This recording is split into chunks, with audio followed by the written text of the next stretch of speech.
little bit with us? Yes, Okay. not a problem, not a problem. Again, my name is David Stockton, also known as David Money. I'm an artist from Baltimore, Maryland. Um, I'm here speaking today about post-traumatic stress disorder, but um, I myself am affected by pretty much everything that was spoken on the panel. If it's okay with y'all, I'm gonna do two little quick little verses to start off. My second verse actually is my story, and my first verse I just thought about hearing all of y'all stories, the other panelists, great stories. Before I even start, get them a round of applause because you don't know how stressful or how anxious you get sitting up here, talking about something this personal. But in one of my songs, I had said, "You ask me how I'm doing, tell you I can't complain, but that don't never mean it ain't pain in its brain. And no, I ain't ashamed to bring it all to the surface. Just try to pay attention, 'cause it comes with a purpose. I suffer from depression, might be bipolar, and I walk around stressed. I got the world on my shoulders, and it only feels better when I look at my daughters, but I'm getting stressed out 'cause I'm trying to support them. So I smoke a lot of weed just to deal with anxiety. But I'm a drug addict if you ask the society. I try to keep calm, try to think it out logically, but with all this going on, tell me how can I possibly? And every single day, I got pain in my hand. Can't even wear a watch. I got hurt by the band. And that's a different pain that you can't understand. From the physical feelings to the thoughts of the man that pulled the trigger, 'cause he still walked the streets. I wonder what would happen if he walked into me. I don't want revenge, I want nothing but peace. But if he acts different, then it's out with my peace. That's my first piece, just to show, like, I can relate to a lot of things that have been said today. I've had a lot of traumatic events that's happened over my life, a lot of things that I've done to myself and caused myself, but a lot of things that were out of my control. But to tell the story of why I'm here today, um, I was traumatized when I made my mama cry. And there's my mama, everybody. She came out to support me.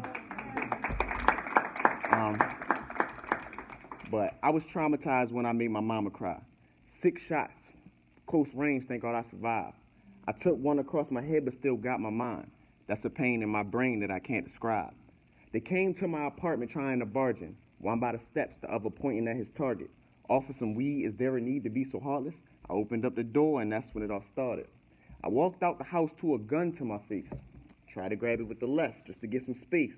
I swung on him with the right at a fast pace. His mans tried to grab me, then I felt the gun shake. I fell straight from the third floor to the second. I looked down at my arm, saw the blood was gushing. I looked up at the steps, he just kept busting. Blood everywhere, but I couldn't feel nothing.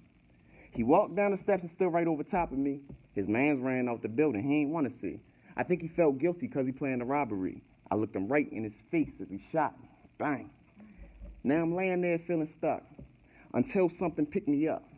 It said you're not giving up. You're on a mission and you haven't done enough. I ran to my car as fast as I could. I opened up the door. I was losing hella blood. I got to the hospital in a couple minutes. I passed out at the door. I thought I was finished. And I ain't looking for revenge. I just want all the violence to end. Stop all of this killing on the street. Work together. We can make world peace. Peace. So that was my second key part. But yeah, snaps, class, thank you. But in a nutshell, that's my story. I was actually a student here at Morgan State. This is my alma mater. I went here a bunch of years. I say a bunch because it was more than 4. But yeah, I got shot. I mean, I got set up at my apartment, literally right around the corner from here. I could walk there from here. 2 dudes came and set me up. I tried to fight because I had 2 of my friends in the house, 2 female friends in my house at the time. And it was just like, they like, oh, I'm going to come in your house and we about to kill everybody. Da-da-da-da. So I'm like, that ain't about to happen. Grab the gun, start fighting and everything. Gun starts going off. I literally had a hole. I got shot 6 times. So I had holes in my wrists. My thumb was falling off. I had a hole through my arm. My arm was pretty much obliterated. And I ended up driving myself to the hospital. Good Samaritan right down the street, and didn't help. And I was in the hospital for 30 days. I had to have 5 different surgeries. My hand was sewn to my side, literally, like so that they could save my thumb. They had to sew my hand into my side, so I couldn't get out of bed for 3.5 weeks. I had to relearn how to walk. I had to relearn how to use my arms, function in society. I remember lifting a half gallon of water. Like as my first, like I'm hyped. I'm like, yeah, I'm getting my muscle back. I'm getting up there. I'm already. I mean, I know I'm 6'3", 250. You feel me? But I was a little bit bigger back then, you know. So I had lost like 40 pounds when I was in the hospital. So I came out the hospital real small, and it's like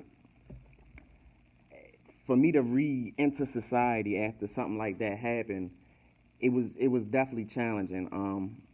I've never seen a therapist, uh, which I probably should do, and I've talking to him about his therapist. I've been in the process recently of looking for one, um, but to overcome something like that in your own neighborhood, in your own area, to come back to Morgan State after that happened and finish out a semester or finish school, to really go into situations that you were in that put you into that same situation, it was definitely a challenge for me. I didn't been through addiction, drug addictions. I've been through, finding different ways to cope. Numbing it, blocking it out, acting like it didn't happen. And for me, I really just had to accept the fact that it happened. A lot of times things happen in our lives that are traumatic and out of our control, and we take blame for a lot of it. A lot of parts that we shouldn't take blame for. And I feel like that adds to the things that eat us alive. So I had to kind of accept, it happened. I made it through. I'm here for a reason.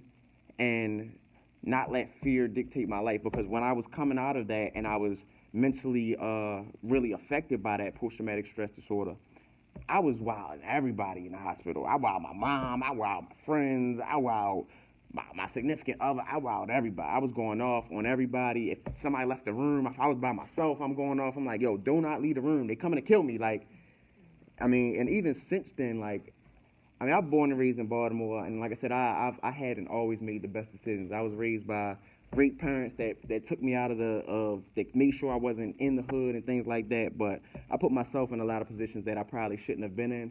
I've had more guns pulled on me than I can count on both hands, honestly. And just being in those situations and making it through, I feel like, well, one, when I say something picked me up, I literally mean when I was on that floor, something picked me up. It wasn't a person, something picked me up. And like everybody up here has spoken on it, if like I said, we ain't gonna get into religion. I'm not a religious person at all. I don't consider myself any type of religious denomination or whatever, but I'm extremely spiritual and I have a great connection with God. And I feel like if you don't have a connection with God, I think it's something that you should really work on seeking, because it's not like that mumbo jumbo that you think it is. It's not like somebody in the sky sitting on a cloud waiting for you to do wrong to send you to hell. Like, nah, it's like once you really know God and let go of that fear, life takes a different direction. Like I was telling somebody else recently that was dealing with a panic attack and anxiety disorder. She also has mental illnesses,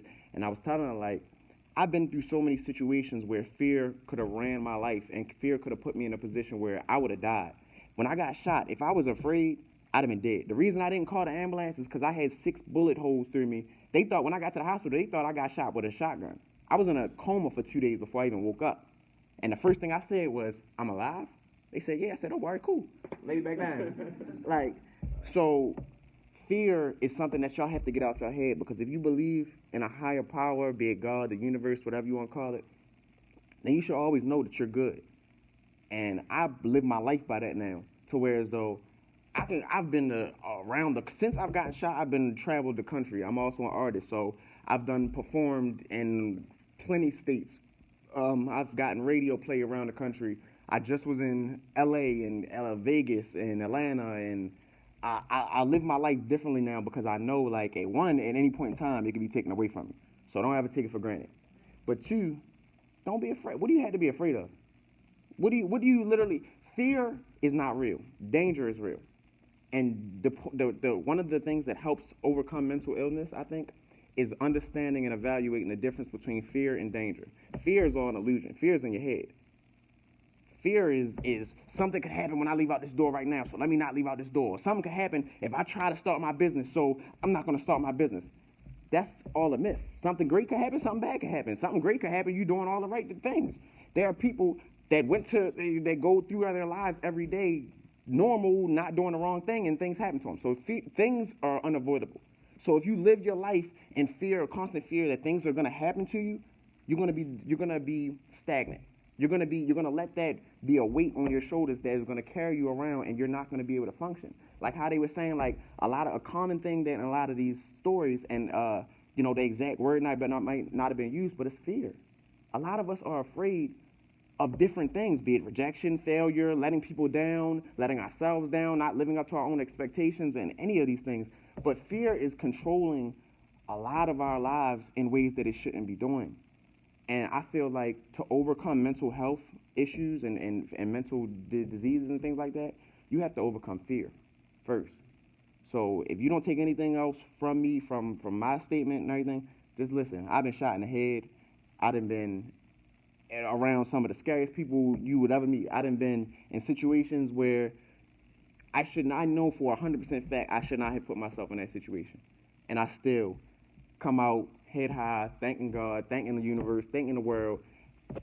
Happy person, go lucky, you feel me? You see me, anybody ever need anything from me, I got you. I'm that type of person just because life's too short to be scared. So go live life. Go do whatever it is you want to do. You want to fly, you need to jump out that nest to fly. You can't be scared to jump if you want to fly. So that's my story, and I'm sticking to it.